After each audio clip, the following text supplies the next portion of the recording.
5 seconds to go.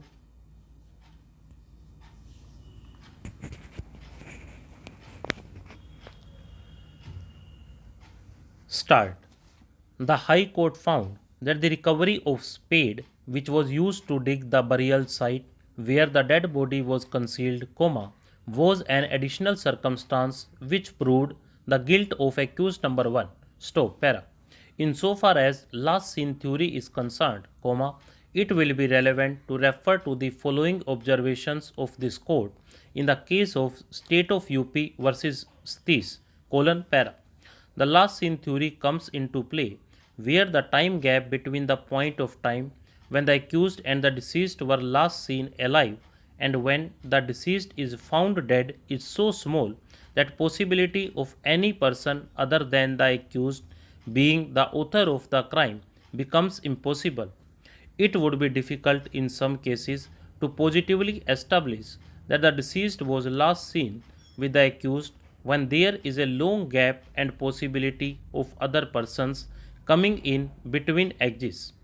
In the absence of any other positive evidence to conclude that the accused and the deceased were last seen together, it would be hazardous to come to a conclusion of guilt in those cases. Stop. In this case, there is positive evidence that the deceased and the accused were seen together by witnesses PWs 3 and 5, in addition to the evidence of PW2. Stop. Para. It could thus clearly be seen that the last seen theory comes into play where the time gap between the point of time when the accused and the deceased were seen last alive and when the deceased is found dead is so small that possibility of any person other than the accused being the author of the crime becomes impossible. Stop.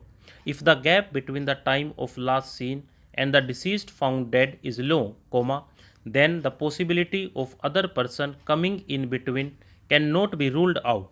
Stop. Para. In the present case, according to the complainant PW1, the deceased was taken away by the accused persons on the night of 20th November 2000 at 8 p.m. Stop.